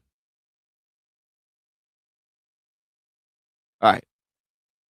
So we had an absolute beater for this, and it was beautiful to watch, and it just didn't come together. Watch this by the Lions, right? They're getting cover 4 defense. Cover 4 defense. So you have this route, right? The deep in breaker is going to hold that safety down. Is that what this is? I think this is cover 4 and they're matching it. I can't remember exactly. I don't know where my notes went. I think that's what this was. But the point is, it's really these two guys at the bottom. It's St. Brown as Jamison Williams. So they get the safety isolated, right? Outside the one, outside leverage. Vertical route here. You know that if you have Jamo just running on an island, he's gone. Right? This is what we did in the past to the Cowboys. The problem here is Goff just doesn't have the time to actually read the safety. If Goff gets a second here, he's going to see this and we're scoring a touchdown. Very likely. He just doesn't know at this point, is the safety going to take Saint or is he going to step over and take Jamo? Now, you would assume right here, he's taking St. Brown away. So you take the shot to get to Jamison like he does. He doesn't do that. He brackets in Jamison Williams. And because you have this over route, you get no help. Everybody's matched up. There's no help on the backside. So Saint's just wide open. But Goff doesn't have the time to get there. So he just guesses, essentially, and he's like, I'm just going to throw it to Jamison. I'm going to guess that safety's going to set on Saint right here, and I'm going to put him up and give him a chance. If he gets a tick longer, we're probably looking at a massive play to St. Brown, and we just didn't know at that time. The only thing he could have tried to do maybe is read his body language a little bit, like right here, right? If you can kind of feel that language, maybe you can try to deliver it. He gives him a chance, though. I mean, if he picks up St. Brown again, it's fine. And this was, by their defense, like it was a delayed blitz out from this backside. So if anything, if we can get Monty to stay in here, this is a big shot play. I hope they're looking at that because it's like, okay, he swung out, but man, if you get him to sit in, this is a shot play. It's not this. This is a big play. But the point is, we had concepts like that a lot in this game. We gave ourselves a chance a lot. And that's where I have my most optimism right now, is that's what's going to give us our fighting chance to get where we want to be this year. That's kind of the identity, I think, of who this team has to be. And they lean into it. It's a strengthier team right now over the last few weeks. Ken says Dallas had the worst passing defense stat, 255.2 game. We're at 212 a game. Rams are at 211 a game. Both us and the Rams are mid. Cleveland has best stat, 165. Yeah. Cleveland's got a defense now. What's Houston at? He looked good off the injury, man. Shout out to him. I didn't think he was going to play in that game, to be honest with you. I was fairly confident he was not playing in that game. Shout out to him for just playing in that game. I have a little graphic here that I want to go to before we get out of here. It's kind of just what we talked about, but it extends on it a little bit. Well, actually, that's a golf graphic. Yeah, here we go. This is the one I want to go to. Okay. I showed this on Monday, but I think it's worth bringing up here because some of this stuff kind of connects, some of it doesn't, but it's kind of based on what we just watched. And I was looking at, like, who are the Lions? You have to know who you are. You have to be your best now, and you have to know who you are as a team to get yourself there. I talk about that pass first offense, reasons why that would work. Jameson's routes expanding, and he's playing his best ball. The schemes are smart right now. Pass protection has gotten better. It's not great. Left guard needs to be figured out, but when Cologne was in there, it was better. And Gibbs is elite. I just don't think there's a matchup in pass defense for him, like almost ever. Interior defensive line. Tyleek is on a stretch of playing good game, really well. Reader, I think, has been playing very consistently all season. We need more from Ali McNeil, straight up. Like, he needs to bring more to the table because right now Ali McNeil is getting pushed around as a run defender. And it's like, if that's going to be the case, so be it. You got to be even better as a pass rusher because you're a good pass rusher right now. You need to be dominant. If you're on the field, you have to be dominant as a rusher because you're getting moved around a bit in the run game. So that needs to improve. But leaning on those two guys, and it does give us rotation, not the worst thing. I think Roy maybe hasn't played at the same level recently. But you see the statistics. We have the 3rd run grade against the run, 6th coverage grade, and 4th pass rush grade. We're a good defense. But when we stay attacking, like this Dallas game, I think, and again, it's kind of like the thing I said about offense. It's not always this. Every game's different. But in general, when the Lions are aggressive and attacking teams, I think in general, that's when they're at their best and they're their most disruptive. When they don't hang back and they bring it to other teams. Especially if in some way you kind of feel like, okay, maybe we're a little bit outmatched here. Maybe they got a little bit more than what we got to deal with. We're going to get after them. We're going to take it to the front door. We're going to at least get some negatives. And, man, when they play that attacking in man, I thought they did a pretty good job. Man, I thought Meek played well. I think the two-man stuff was good. We did some more zone wrinkles, yes. But when we got after them, gave up some big plays, also created some big positives, shook the game. It was a good balance of it. Red zone plan was strong. So, just in general, that attacking style, I think, is the Lions at their best. Their cornerbacks are better there. Rocky Sin played a good game. I actually feel most of them played well. DJ Reed just really struggled, but I don't expect that to continue. I think he's going to bounce back. And I'm good at our safety play. Maddox was awesome. Maddox was actually awesome in this game. So, and I think Kirby's going to come back. continue to be that aggressive style. Just kind of lean on that's who you are. And I think you go down swinging with that for the most part. Just be adaptive, but for the most part. But man, that passing attack is going to give us a chance right now. And hopefully we continue to settle in a little bit. I think we're a little bit better run blocking, a little bit better pass blocking in this game. I said that, but we do need to cut out the penalties because at very least we can control the penalties. And we have, illegal formation and 2 false start. Actually, it was like 3 false starts. I think there was another one. I don't remember who it was, but it was like those kind of things just got to stop. They got to stop happening, man. They just can't happen. Especially, I know there's a lot going on at the line, but it's got to stop. Give ourselves a chance because right now a lot of this is us just putting ourselves in bad spots. And right now we're an overcoming team. We're overcoming a lot of issues right now. And sometimes it's going to cost you. If you constantly force yourself to overcome issues, like what we talked about against Green Bay, we're going to get beat against good teams. Green Bay beats us because we constantly have to overcome an issue. And we overcome some, but when you have 8 of them and you're like, I don't know what we're doing, that's a problem. This game, we cleaned up more of the run blocking assignments. So we had less of the constant, what felt like negatives in the run game, but we had the penalties. We still had a few of them. It was less, but we had a few of them. So we cut some of it down and we won the game against maybe a good team. LA, it's got to be closer to this game and better than this game. 1 false start. We're on the road. Let's have 1 false start penalty. We have 1 false start penalty. They have a shot. They have the players to do it. There's no doubt in my mind they have the players to do it. And right now they're playing at the level to do it. There should be hype, man. J-Mo is playing at his best of the season. St. Brown's come off a good week. Gibbs playing at his best of the year as a pass catcher. Goff, I think, is playing his best football right now. He's been consistent all year, but he's playing his best ball right now. Rocky Sin showed up. Give him he's shown up for a while now for us. The depth is showing its colors a little bit. Jack Campbell has been awesome. Some of these young guys are rolling out too a little bit. Isaac Tesla, Tyleek, like they're giving us meaningful snaps. Like these snaps matter, and it's the right time to need them because they're rolling right now. So, like I said, I think that, someone said earlier, we can play with anybody. This is going to be the toughest challenge it feels like we have, but it's a playoff game for them. And in a playoff game, if we make a lot of mistakes, we can't expect to win anyway. Because right now, if we had Frank and, we had Mahogany healthy or whatever, if we were clean on the O-line, we could afford some of these issues. We just can't right now. We don't have the margin for error. Now we don't have Branch. We don't have the margin for error for some of this stuff. But I don't think that's a bad thing. Honestly, I think that challenge is good because it's not like I'm pointing out these plays that we're losing one-on-one and being like, that's what's going to get us. I don't think that DJ Reed stuff is going to get us. Maybe it does. I don't think that's what beats us. If it beats us, so be it. I don't think that's what beats us. I don't think it's the one-on-one stuff that's consistently going to beat us. Obviously, left guard, it could. It could. But I think with Clone in there, if we played a Clone level, it won't beat us. It's going to give us problems, but it won't beat us. It's the other thing still where it's like, if we can just settle ourselves in a little bit and take care of ourselves, we're going to be fine.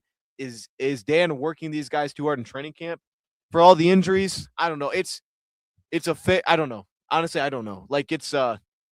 And I only know if it's training camp. It could be during the season, right? Sounds like they practice pretty hard. It could be some guys playing through things. Maybe they shouldn't. Like if Branch doesn't play through that ankle injury coming into the game, does he tear his Achilles? Maybe not. It stinks to look at it that way, but it's possible. I don't know. Because he plays through something else gets injured, right? Like you put yourself at that risk, and that's awful. I'm glad Saints okay coming out of that game. So I don't know. I don't have a good answer. I mean, I'll say this. I know these are older players, but like training camp, just from a visual perspective, the days I'm there, it doesn't look that crazy. It doesn't. I mean, training camp practice at max are 2 hours, and they're hitting, but they're not like. I mean, there's like drills where they have to tackle one-on-one, but they're not like smoke. I mean, it's not like put our head down and run into each other over and over. Like, it's not that. I mean, you get one-on-ones, but it's like one-on-ones. It's not, if anything, it's more of the joint practices where you're just playing. But I would be, it doesn't feel like it's like, this is crazy. I mean, maybe it's tougher than other practices, but it doesn't, I wouldn't think that would be like, this is crazy. If you watch it, if you go to a training camp, I don't think you'll walk away with that perspective of like, man, they're way over the top with this. Maybe they are. I don't know. Maybe it's just different in the NFL, but I think sometimes it's just unfortunate, man. I don't know.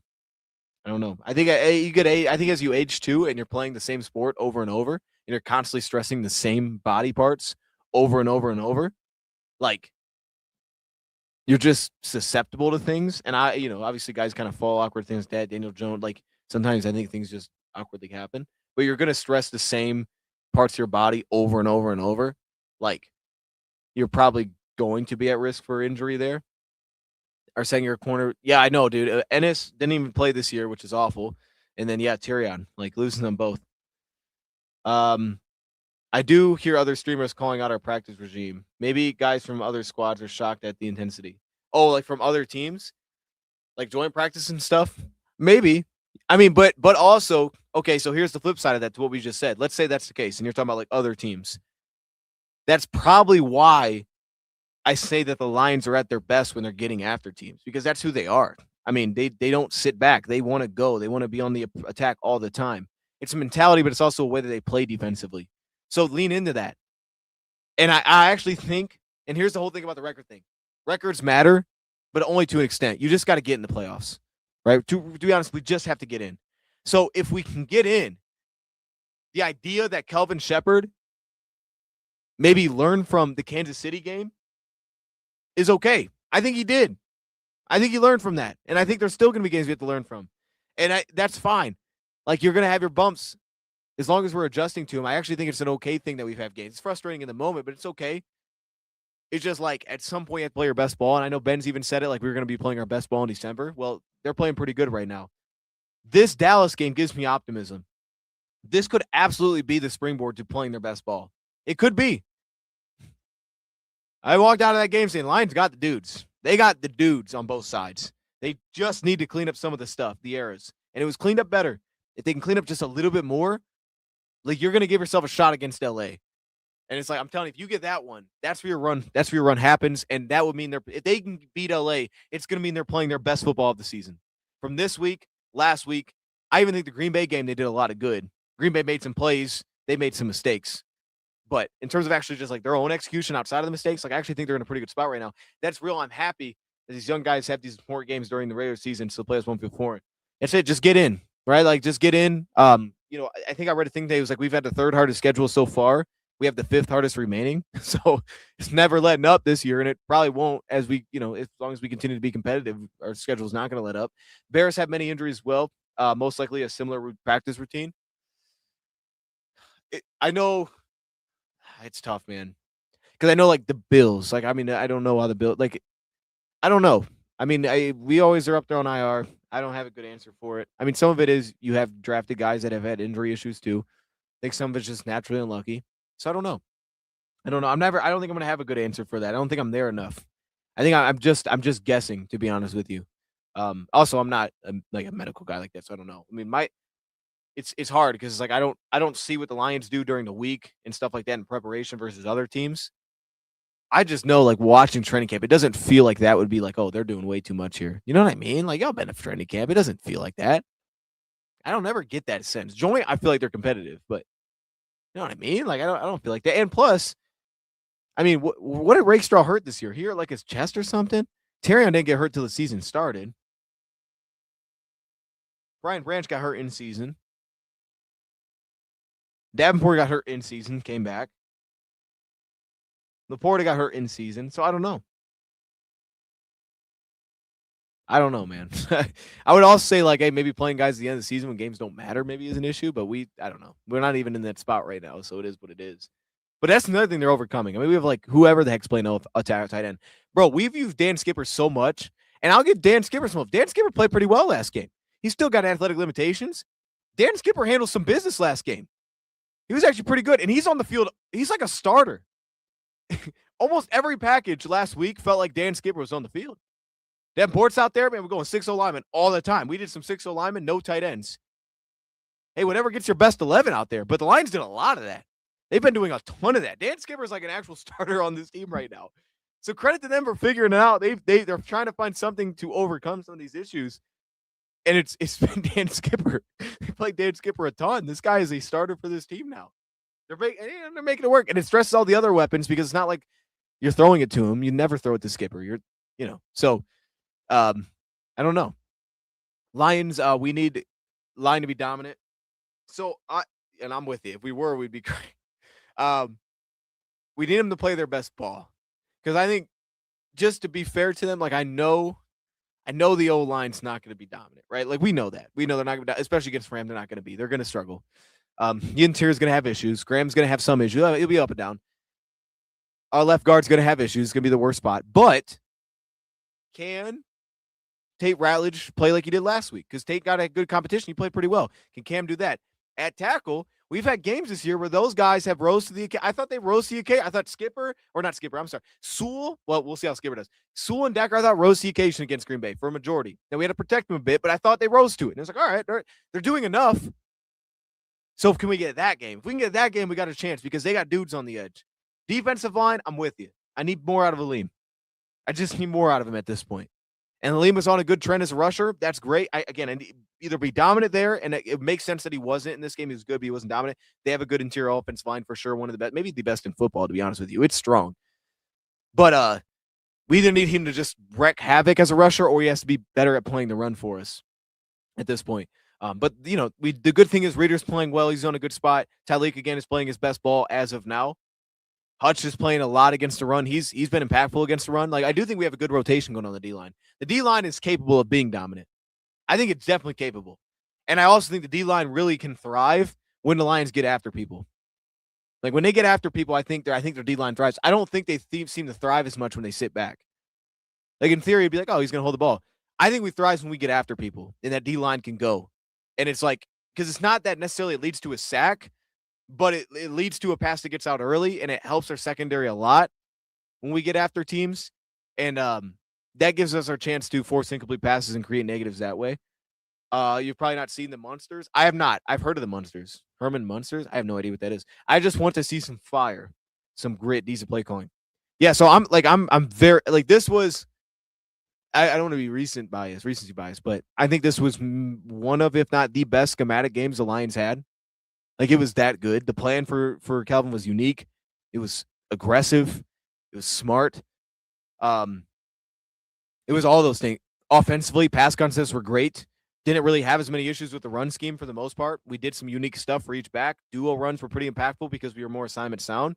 It was as good as it gets. I mean, honestly, this season, I was about as happy with that game as I have been all year long for a play calling and schematic side. Like, I was very pleased with how they did. They did really well. Keep playing with that fire, though. I mean, you instill that by how you call it, too. Like, you can instill the fire by how they decide to approach the game and attack the game. I think can instill that fire to those guys. I want to show the touchdown because that reminded me of this. Yeah, no, I'm with you. I hear what you're saying. Like, that's why I'm with you, man. Because it's like after these last few weeks, I'm on a pretty. I mean, I had some issues with Green Bay stuff, but I was pretty happy with how they did things offensively. Defensively, I didn't have a problem with it. We challenged them. I thought we should have challenged them more. But I think we're in a good spot. Like, I'm telling you, like, and the coaches are growing, man. I think we're getting to a pretty good spot here. Just stay on the gas a little bit with these guys. We're gonna have a chance, man. I still think this is a very smart team. As long as we don't beat ourselves, we're pretty smart. This was the touchdown the Lions gave up, which is why, like, watching it back, I don't think this was as much on Brian Branch. At first, I thought we were just in cover 2, and it was like, why did Brian Branch not get over top? I don't think we were in that. It almost looked like we were in cover 6 here by the way that we were playing it, but realistically, I think we were in that 2-man. Oh, gosh. I think we were in that 2-man coverage that we were playing for a lot of this game. And the way that Branch played it was kind of how he played it all game. I mean, obviously, I'd like to have him over top here because it feels like, I mean, everybody's matched up. So he's kind of in no man's land by the way that he plays this. And we're over top here. But we do leave, and I get it, to be honest with you, with who torched us. Like, I mean, Flournoy, like, you don't expect that to be the guy that kind of beats you up. So I kind of get it. Like, he's kind of just lurking back to the middle. But again, he got held by his eyes. He should have gave us some support over top. It was really a double move that got us. But ultimately, like, that was one that probably shouldn't have happened still. I think some of that was just the way they were playing it. Like, I think a big thing in football for the NFL that I've come to notice is just because you may call a certain coverage doesn't mean it looks the same as other games. Like, you call the same coverage maybe. Like, let's just say it's hey, that's a cover 3. But it doesn't mean they play the cover 3 like they would against another opponent. Like, against these guys, we were taking away the flats. We were aggressive in that 2-man. We were playing the inside leverage with our safeties. You know what I mean? Like, it was, okay, we might play, but it's a different way to play it. And they probably got a different name for it. But I think just the way that we were playing it that game kind of opened that door. But I just like the fact that we had some better disguising. The cover 3 blitzing was fun on defense. We did some good things, man. It's got me jacked up for this game. And look, I'll leave it on this. I'll leave it on this note. I made this graphic for Bleacher Report today. Uh Again, I said this coming in. I don't think he's gonna win it. I don't really think he can win it. I don't think the narrative is there for him. And I don't really care if he wins it. But for the Lions, I've said this before, can Goff be the Lions MVP? Well, we're gonna need him to be. Like, this has to continue to be the best Goff, and he's been the best Goff we've seen so far this season. He has to continue this. Obviously, his stats put him in everything, but I think what doesn't get there's not as much context to the numbers of like, okay, we all know with Goff the issues or limitations. You know you want to have good pass pro, specifically from the interior. We don't have consistently great interior pass pro, so we don't have that. You took away his tight end, which was elite for him, and you got some new play calling, some bumps early in the season. And right now, I think he's playing his best ball.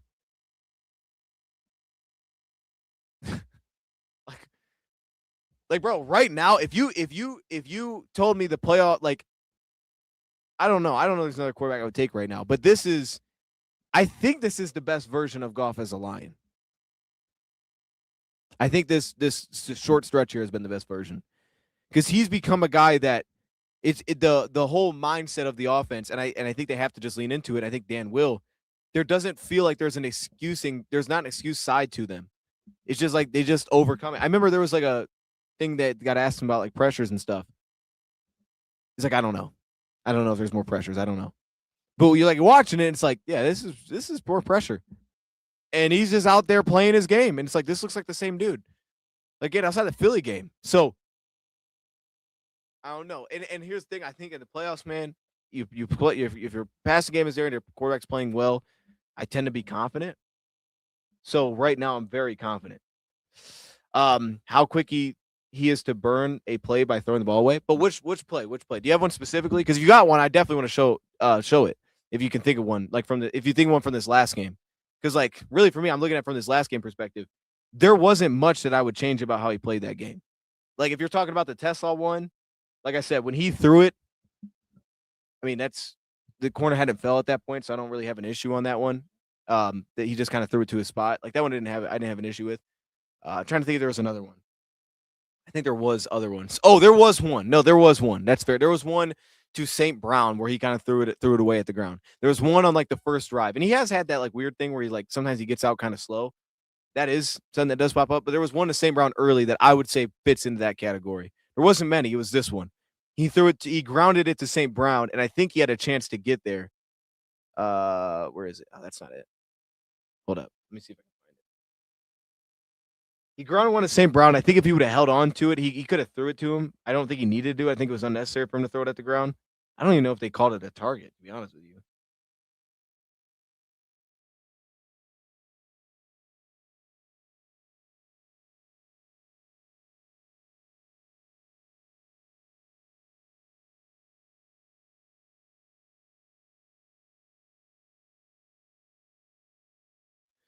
Like at a point in that game, you were like, I don't know if he's going to get on track. And it was crazy because you just expect at some point, we're going to start getting some completions. Shoot, watching that one, I was like, I don't know if we are going to get completions. Tesla was wide open, throwing it sooner than he wanted to. Wanted to be Tesla. Nobody was throwing more of football. It's perfect. It was TD. Yeah, the Tesla one doesn't make me upset. Because this is something that, and I think most of it's on expectation. Like I have more of an issue with the St. Brown one that he threw in the ground. I'll see if I can pull it up. Because this one, to me, was legitimately, you got rid of the ball when you didn't need to, and he just threw it at the ground, and he was open, and he could have gave him a chance, and he just didn't give him a chance. I don't remember where it was. That one I have an issue with. I don't really have an issue with the Tesla one that much, because to me, it made sense, because the Lions do that every time before half. Like we always know before half what it's going to look like. Goff's going to throw it to a pylon, and it's literally every time it looks the exact same way. And he did his 3-step drop, hit his back foot, and he threw it to the pylon. And based on the corner leverage, it actually made sense. Like we showed a little earlier, I can show it again, but the corner was sitting outside leverage. He was in a back pedal, so maybe you could try to throw it over top of him. But it was like, okay, there wasn't really an angle he was giving you there. He just got out of his pedal so slowly, and he really never got out of his pedal to flip and turn. He just fell down over his feet, and the ball was already out. And he threw it to the pylon. And still, that was actually a catchable ball. I think the problem on top of it, too, was when Goff threw it, Tesla sees the receiver fall down, so he's darting to the end zone. He's not playing it back shoulder anymore. He's not playing pylon. He's racing to the end zone, but the ball's already out. So that one I didn't have a huge problem with because I think it's just sometimes timing's kind of weird like that. I mean, like I said, especially in that moment. I mean, it's one thing if it's like 28-0 and you're like, hey, dude, you probably should have just held on the ball. We need to get some sort of points. But in this game, it was like, okay, we can go up 2 scores at this point. Like, let's maybe not just throw it up there for grabs. I was fine with it. So I can let me pull it up. Let me pull it up so you can see. Let me pull it up so you can see it. Actually, I have it saved. Should I just pull up the save version? I mean, I want to show this version because it looks better. Let me pull it up on here. That way you can. Let me show you.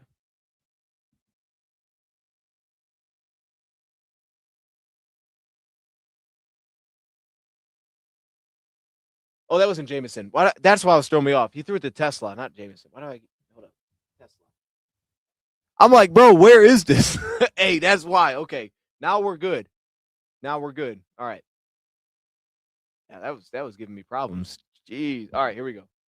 Let's look at this one. And I'll tell you why it was. And again, I was kind of expecting this. Like at this point, when we go to these spots, I don't really think we're giving anybody a chance. I kind of just expect us, and I think that's a fair gripe. I always just expect us to just throw it away. And I've kind of partly come to oh, I'm actually okay with that because like I just don't want to turn the ball over, especially with our whole line. Like I'm kind of worried about being sacked. So I'm just like, get the ball out of your hands. And here he didn't really have that kind of pressure, I don't think. But you're gonna see it right here. So I think they're in that quarters or matching coverage. So he's got the vertical. It's essentially 1-on-1 with this vert too. Problem is this safety could get over top, right? There is that chance he could get over top, but you should be 1-on-1 with a guy that's assignment is nothing behind me. That's his assignment. He's not playing anything underneath. Everything for his assignment is nothing gets behind me. Okay, so watch him. It's a 3-step drop from the gun. 1, 2, 3, plant. When he plants, he puts the ball out. So he's throwing it right here. Now, in this spot, I think there's, you could say like it's going to be difficult clearly for this corner to turn around because he's either going to have to get in his hip, step up into his hips and ride him vertically, which Tesla can go, or he's going to have to flip half turn, which would be a little bit weird for a quarters coverage. Flip half turn, drop that right hip and run to stay over top. But that would keep him in the play. Like this here, I got to explain what I'm saying here. This pass has a chance to be caught based on where Goff threw it. If this corner, picture this corner where he's standing. If he drops his right leg, gets in the half turn, and takes off so he doesn't get vertically, which I think is what he tries to do. Actually, no, he tries to flip the other way. If he tried to flip backside, this would actually definitely work, the ball placement. But even here, he tries to flip with that left foot. So he tries to drop that left foot right here, which makes more sense for the coverage. He's trying to ride his hip. So throwing it inside makes no sense, right? Like it's like, hey, put it away from his leverage. Where's his leverage now? His leverage inside. So he puts it to the pylon.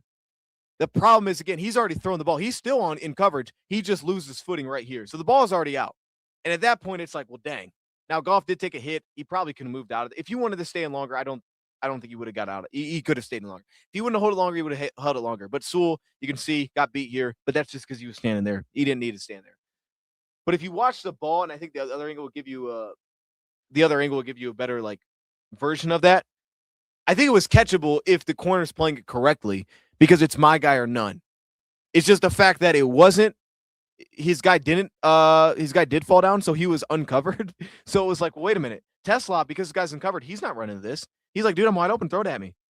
But you can see where the ball is. He's throwing it to the pylon. So I'll give you that. Not super catchable. Fair enough. Maybe we throw that tighter to the pylon if he can. I mean, he might have just missed the throw. But if we can get this tighter to the pylon, that'd be ideal. But at this point, I've kind of expect that's what it's going to look like. So I'm just like, it is what it is. I'm kind of just at there. But that one, I can understand why it plays out like that. And I think it probably affected Tesla too, watching him run vertically, because when Tesla runs vertically and he sees guys fall, you're not playing, hey, it's me or nobody else. You're just like, I'm just getting to the end zone as fast as I can. I'm open. Throw it at me. But the ball's already up. So again, I don't have a huge issue with that one. It'd be different if now it was the fourth quarter and we were down and it was like, yo, we need this. And you're like, bro, you didn't give him a good chance. Now we'd have a problem. But in that spot, I'm actually okay with it. But yeah, like I said, that was my biggest issue. My biggest issue was the St. Brown when he threw it the ground early. But for the most part, I'm based on what I expect of Jared Goff, I'm very pleased with how he's playing right now.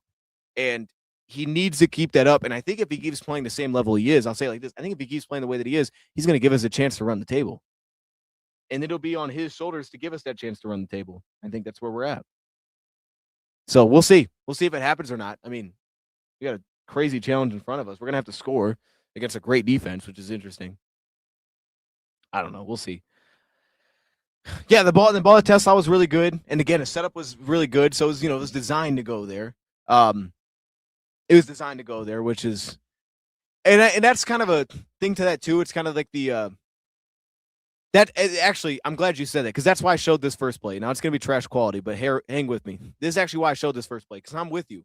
I completely agree with what you're saying because we all see that. We all see this, right? Goff tends to lean more conservatively, typically, than aggressive. He's gonna be much more conservative, and I like that because this season he's first in the NFL in turnover-worthy play rate. He's the best in football. He's not putting it in harm's way. And if Goff does that, he gives us a chance. The huge reason he's playing so well for us, he's not putting the ball in harm's way. And a lot of times, like we'd rather just not have the negative because, especially with some pass pro issues, we don't get the explosive as often. We cannot, and we're already beating ourselves in the run game and the flags. But this pass I put in here for this reason. If you watch St. Brown in the slot and he falls down, right now this doesn't look overly open. And as Goff is taking this hit, he very easily could have said, "I'm taking the sack." He still put this ball out there. And he threw a very catchable ball, and it almost got picked because of this. This is kind of the danger, right? It's like, well, hey, there's a world in which he picks that off, and we're like, oh my, why would you throw that ball? He wasn't even open. But the flip side is you're like, well, I'm glad he gave him a chance because if Saint does stay on his feet, that's a huge pickup. But in a third down and whatever this is, third down 10, we have to get it. He gave his guy a chance at the very beginning of the game. And that's something I walked away. I was like, okay, I was pleased with that. Because especially with where we're at, knowing you got to score a lot, I tend to like him giving guys chances too. I'm in that same boat. That's why I showed this play. I like the fact that he gave him a chance. And it would have stunk if that guy would have picked it off. But there was also the opportunity for a completion because it was in a pretty good spot. But I think that's the balance I think we saw a little bit more aggressively. And maybe that needs to continue for Goff, which kind of ties into it all. That's just how he has to play. That's the brand he's going to have to play to give us a chance is be that guy a little more. Continue to be that guy. Don't be dumb. Don't be reckless. Because you're reckless, we're going to get cooked because we're already making mistakes. But just little things like that in that moment, giving us a chance, that might be necessary for us to have a shot as a team. And that's why I show that one the J-Mo and stuff like that because we delivered in big spots. Over the last few weeks, we've delivered in monster spots on third down outside of the dang drag on fourth down. We've delivered in many spots. And it's saving us in some spots. When to turn it on needs to be fully calibrated in January. Well, right now, to be honest. I mean, right now, you know what I mean? Like, I hear you. That schedule, man. You got the Rams, bro. Keep playing. Keep playing this way. He'll give us a chance. I do believe that. So, Ja saving us too. Well, Jameer is just ridiculous. I mean, this guy is the best receiving running back in football by a mile. You know what I mean? Like, there's no matchup for him. Again, to me, he's not saving us in the run game. He can occasionally do it, but I don't want to say that as a down on Jameer Gibbs. It's more of I just know he's not always going to get every yard that's out there. But the flip side is he'll also give us yards that shouldn't be there. And it's like, oh, okay, he made some out of nothing. And if he does get yards that are there, he might score a touchdown. He's just that capable. But the flip side is he's also going to leave yards out there that are also capable of picking up. And I think less of it's about vision. I think it's just he's kind of slow to gather his feet between the tackles. And I think Monty at times could give that to us a little bit. But as the pass game, there is nothing like Jameer Gibbs. And this is the first year we finally leaned incredibly heavily into that. He already has as many receptions, if not maybe more now, than he's ever had in a single season after last year breaking on a pass game. There's no answer for that dude. And it's great because Goff likes to throw those passes anyways. There's no answer for him. He's elite right now in the passing game. And the fact that they put Overshown on him and watching him get cooked, you're like, hey, if he's cooking Overshown, I don't know who you put on him. I don't know what's a good matchup for him at this point. And you're not even doing it against man. You're doing it against zone. You're isolating. They did everything they can to isolate that guy one-on-one. And that's what they told us before the season they were going to do. And it's like, now he's running routes so crisp and so well, out routes, in breakers, angles. He's running them so well, it's like, we just got to get him one-on-one. And it's like, how do you put a corner on him? I mean, just get him one-on-one. Jameer Gibbs is crazy. He's crazy. He might win offensive player or player of the year, right? Like he might mess around and go win that award. I'll maybe take it from JSN. It's on the table. It's on the table. Okay, I got to end it here, man. I appreciate y'all joining. We will be back very soon. Horizontal passing, Ja a bunch to see if he pops when eventually he does. And I'm here for it. I'm here for it. Now, like, yeah, against the Rams, like if you're going to be more pass heavy, you probably do have to play that game because you have a team that one's going to get after you a little bit more. I mean, Dallas can get after it, but they're going to after you more. And like it's just an expansion of that run game at that point. So I'm here for it. You know, and he can create explosive. Jahmyr Gibbs' ability to create explosives in the passing game is, I think, at the level that the run game is. Because he's immediately in space, and it's like that's where he's so dangerous. He's you may get less because there's not blocks in front of him, and he can't really set him up. But he's immediately dangerous, so he's almost always making at least the first guy miss, if not two. So it's like it feels like you're guaranteed 5+ yards after the catch as soon as he touches the ball, especially if it's downfield. Because once he catches it downfield, he's already rolling. When he catches behind the line of scrimmage, sometimes he might catch a guy in his lap. But you get him downfield, there's no one in his lap. He's just pushing guys. It's ridiculous, man. Keep doing that. Keep throwing the ball downfield to him. I'm going to end it here, man. I appreciate y'all joining. I will see you guys soon. Have a great night. On to the Rams. This is good. This is a good show, man. If you're just joining, feel free to run it back. We do the full breakdown for like the first 45 minutes, so it's all here. Is a new record, needs to be NFC champion, if not Super Bowl. Facts. No, I'd love, yeah. I hope so, man. I hope so. Let's just beat the Rams. Let's beat the Rams, man. All right, I'm going to get out of here, man. Have a great night. I'll see y'all soon.